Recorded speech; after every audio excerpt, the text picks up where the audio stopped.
Gentlemen, hey, congratulations for this documentary, The Friendliest Town. Oh, thanks, we appreciate it. Thank you very much. So, at which point you guys wanted to do a documentary for The Friendliest Town? Because obviously the incident happened first, but at which point you basically decided to say, hey, you know what? We should basically do this as a documentary.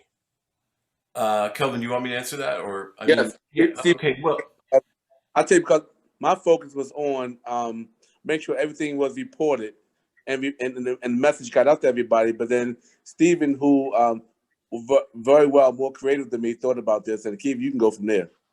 Well, it was such a.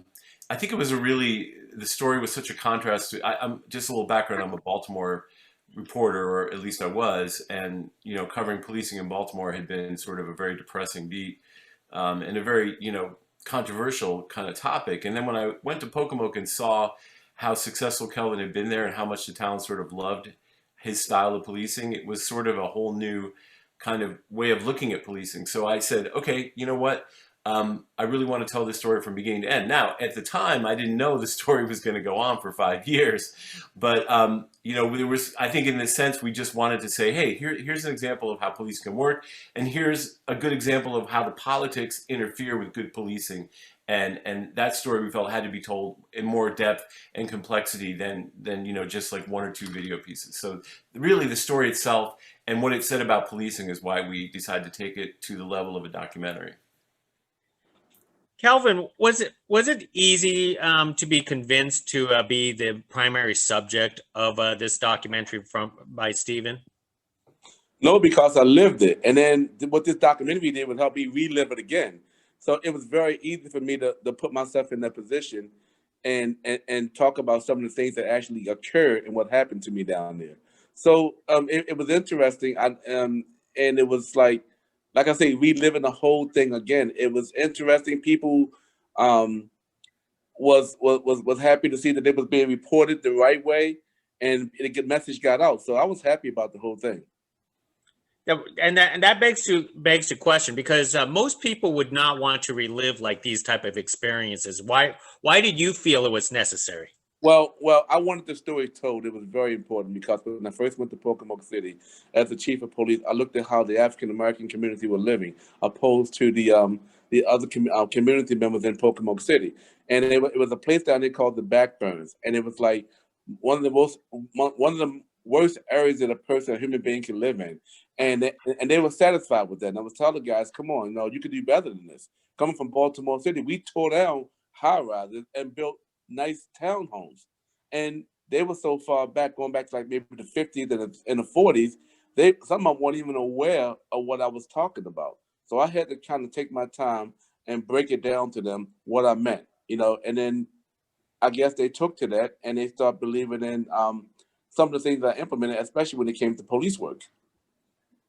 Stephen, during this entire process, how did you basically try to distinguish yourself as a reporter and as a filmmaker?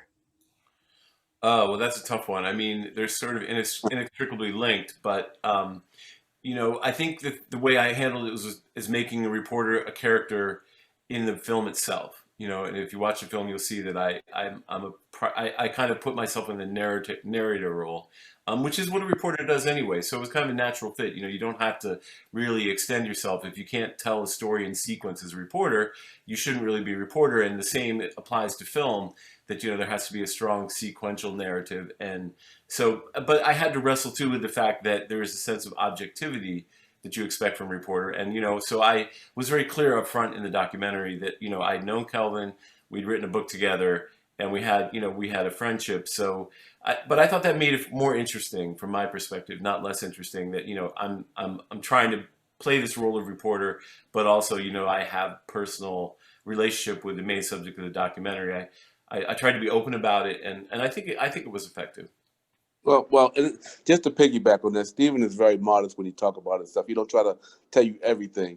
Like a lot of times when Stephen tried to discuss things with me, especially about this documentary, he always had this idea in his mind of what he's going to do, what he's seeing, and it takes me a while. So maybe a few months down the road, I go, that's what Stephen meant. So you got to try to catch up with what he's thinking. You know what I mean? It's always for the better, but you got to catch up with it. And then then as you look at it on the big screen, that's why Stephen wanted me to do that or say this or that. You know, I didn't see it from the beginning, but I definitely seen it in the middle and in the end. I find this fascinating because you two have developed a very strong friendship and working relationship. Could you guys tell me how that actually works, especially since you guys worked on a documentary together and also on a book together?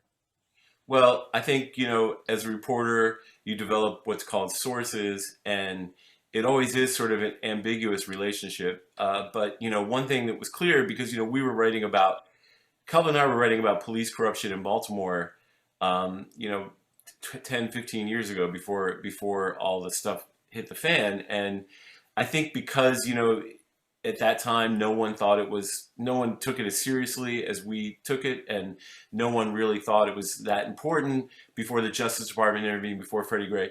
You kind of develop a bond because you're both kind of in the same position. You see a huge problem, and you kind of stake your personal reputation on saying, hey, you got to pay attention to this. And you get a lot of blowback, especially in a city like Baltimore. It wasn't always fashionable to report on police corruption. It used to be very unpopular. And Kelvin and I both went through that together, and I think there was a bond there that was kind of grew out of that. And a lot of it is the bonding and a lot of trust, because me and Stephen, like you said, been together a long time with the book and then documentary, and we knew each other. Just going through the years of knowing him, that trust factor set in, and I knew whatever I can say to Stephen. If I didn't want to repeat it, it wouldn't be repeated. But things that I knew that were necessary to be repeated, he kind of broke it down to me why it needed to be repeated for the sake of this or for the sake of that. And that trust factor came in there, and that's why I think this documentary is being so successful right now, and also the book. Yeah, I mean, one really quick story where the things you go through when we were writing about police corruption and overtime abuse, and the department was trying to figure out who my sources were. They thought maybe I was talking to Kelvin, and so Kelvin said, "I got an easy way to fix this." He said, "Watch this." So he wrote a complaint. He wrote a complaint about me, saying the reporter Stephen Janis is harassing me, blah blah blah blah blah. It's called the 95 report. He said, "Stephen, watch. I'm going to file this report. See how long it takes for the department to call you." Within 10 minutes of him filing that report, I get a phone call from the chief spokesman for the police department telling me either stop my harassment or they're going to bring some charges against me. And it was just so funny because I had been talking to Kelvin 10 minutes before about and that took away who they might have thought was Stephen's source. Yeah. So. Yeah, obviously, as a reporter, you don't want to reveal your sources. But No. As a documentarian, you basically combine a lot of good interviews that they say a lot of good stuff for Kelvin here. So where did you guys find these subjects, and were they hard to convince to join this documentary? Well, these were the people mostly who had sort of been the group that organized, called the Citizens Were Better Pocomoke, who wanted Kelvin to be reinstated as chief. And, it's interesting. That's a really interesting question because what struck me down in Pocomoke is the courage of the people who really stuck up for Kelvin. Ronnie White, Councilman Diane Downing. They really didn't take a lot of coaxing. I think that they felt like this was something that had to be said, had to be done, and they were not, because there was intimidation and there was the town tried to crack down on people, and as they prosecuted Kelvin. So they were definitely. But the people down there, no, I had no problem. They were like, yeah, show me the microphone. I will talk, which is very unusual. Believe me, most people don't want to go on camera. So that was kind of an amazing thing to witness. And also enough, and they were like in the mindset where enough is enough. I've talked to these people as the chief of police. They believed in me, they trusted me, and they knew my word was bond. So when the things happened to me that happened to me down there, they were at the mindset, enough's enough. We're not going to let them get away with this. And as I was talking to them, they developed a more sense of what was going on in their own community that they didn't know prior to my arrival. So that trust factor was there as well. And there's one person, Jerry Fitch, who had been arrested for drug dealing and who the police had tried to get to testify against Kelvin. And, she did her interview at great personal risk to herself. But she was like, look, the things they were trying to get me to do weren't true, to say weren't true. They were going to let her out of jail early. All she had to do was say that Kelvin tried to have sex with her or bought drugs from her, and she wouldn't do it. You know, it's an amazing thing to think about. I don't know if I could have done that. You know, sat in jail when all I had to say was one or two words, and I could have gotten out. Calvin, Yeah. how did you feel that you still have so much love from that little town of Pocomoke?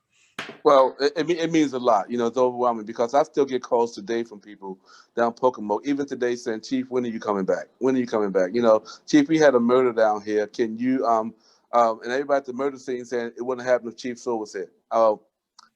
Um, I did my time in Pocomoke City. I liked my time in Pocomoke City. I liked my time as chief of police, but I'm never going back to Pocomoke City as the chief of police. So that's it. So it's the first time I've said it on air, but I always say I would consider going back, but I would never go back. Has that town changed since the years you guys started this documentary? Well, I can say, you know, you've seen a shift in political leadership as we show in the documentary. Todd Knock is elected. So the council was all white except for one member, and then you got Todd Knock, who's African American, who led who now leads the council, which is a big shift. But as Kelvin points out, crime, you know, has gone up dramatically. There have been multiple homicides. I don't know, Kelvin, you might know the number, but yeah, it's become some of the same problems. What is it now, Kelvin? Well, I think since when I started. When I went to Pocomoke City in 2010, it was prior to me getting it was like Dodge City. It was homicides like crazy. So when during my 5-year tenure in Pocomoke City, from lieutenant captain to chief, 0 homicides, as you know. But and I think my last day was July 2015, last month and year. And then I think it was October 2015 they recorded their first homicide after 5 years of my tenure.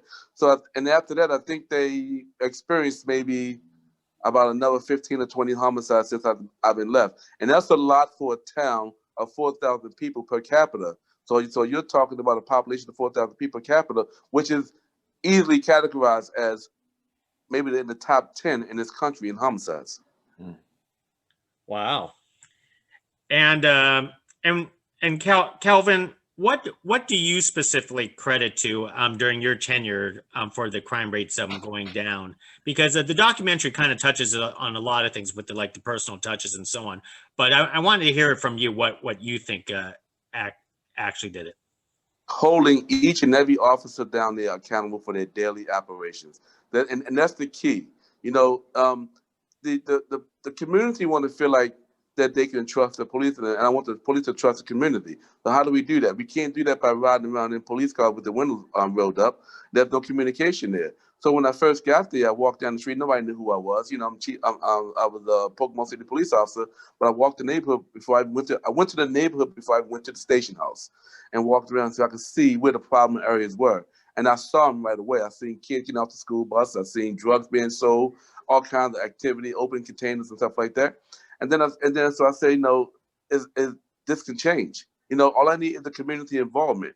So what I did was I started with the police officer, the roll call. I want you guys to start walking foot patrol. And then I'm out there already doing it. So, and if some officers were reluctant, you know, chief, they don't talk to me. I don't care. You get paid to say hi to people. They don't get paid. You know, you get paid by walking foot patrol, and you exercise at the same time. But after a period went by, I started getting calls from the community. The people out there walking foot patrol, and they're talking to them, and they're talking back, and it just grew and grew and grew to the point where the community and the police are actually working together. So basically, the reform that everybody wants in this country today, I started in Pocomoke City back then, but Pocomoke City wasn't ready for it. Now, of course, the beautiful thing about this documentary, The Friendliest Town, is the timeliness, because obviously we had a pretty rough 2020 year with the police and so on. Could you talk about the timeliness of this and whether your system should be like a model for the rest of the police forces around the country? You know, basically, I always said, me and Stephen talked about this.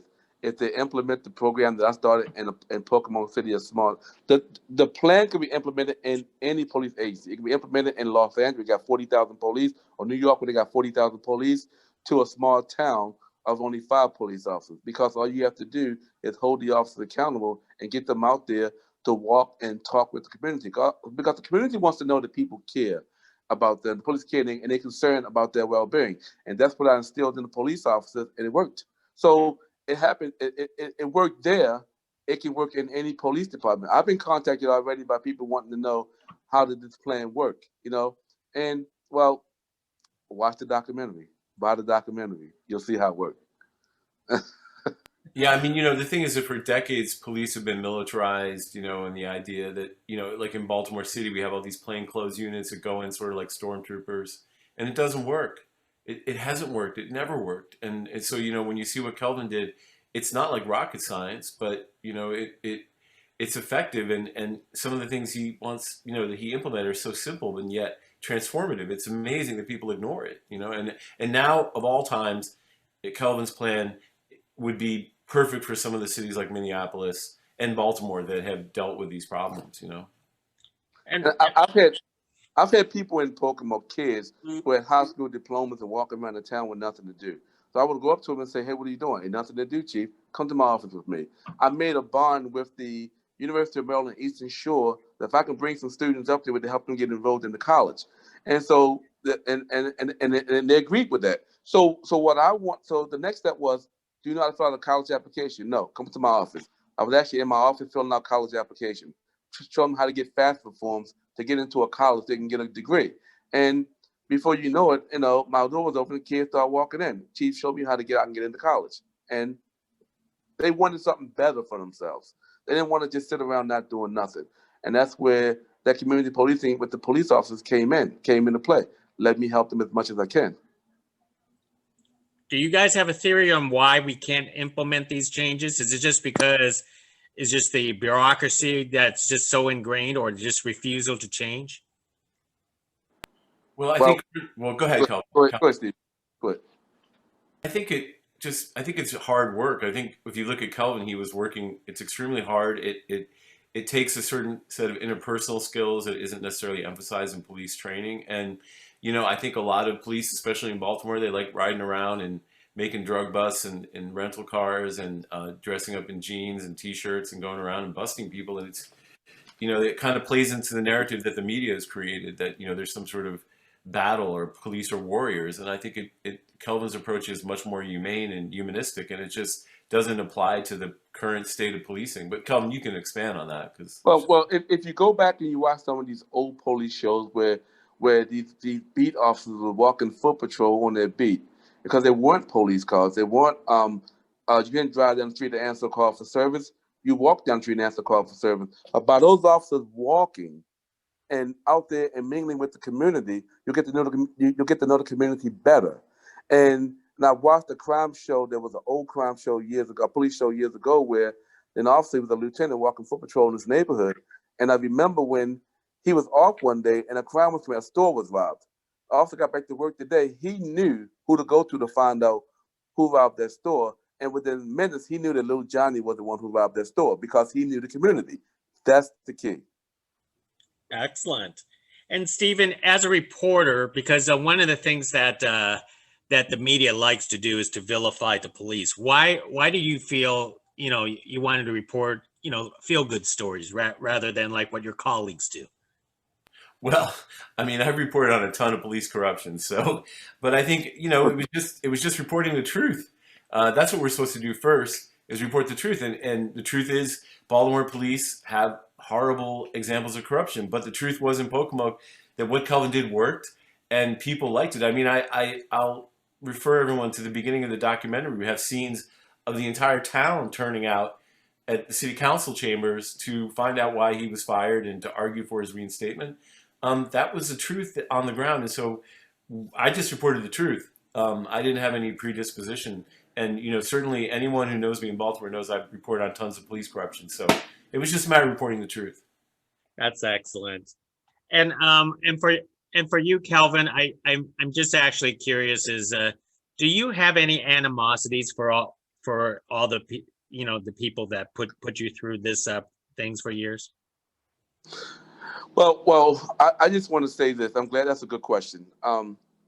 Everybody's watching the police, and rightfully so, they should. And these body-worn cameras helps a lot. But let me ask you this question: who's watching the prosecutors?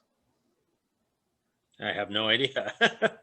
Exactly, because the image can go to court and say those, how can I say, make those false accusations on camera, on video, and get away with that. My question again is, who's watching the prosecutors? Oh, that sounds like another documentary by, by itself. Well, excellent. Well, let me wrap it up with one more question with for you guys here. When people watch this documentary, The Friendliest Town, what is the one most important lesson you hope that they would take out of this? Well, I mean, I go hope ahead, Stephen. I hope that people see that, that political organizing, political activism can have productive ends and can actually make a difference, and that a community coming together, and I know this sounds kind of sappy, but, really can change things, and not to give up hope that there can't be police reform and that you can't change your town or your city or your community, that you can actually do it, because that's really the lesson of the community. And the second thing I think is just that, as Calvin said, the criminal justice system we have is really very easy to manipulate and to turn against people for reasons that have nothing to do with crime and justice or public safety, and that's something we all have to pay attention to. And what I would take out, or I hope people get out of, what I would hope people get out of this is, look at what Biden's doing right now, our new president, unity. Treat people the same. Get people in there who know the job and not just your friends. Get people in there who are going to help this country, help this city, help this state. And then things go bad. If things want to decline and go bad, who you can go to fix that problem. Somebody that you instilled your hopes and dreams of getting it done. I just hope in this film that people understand that people be treated equally now than ever before. That's what I hope they would get out of this.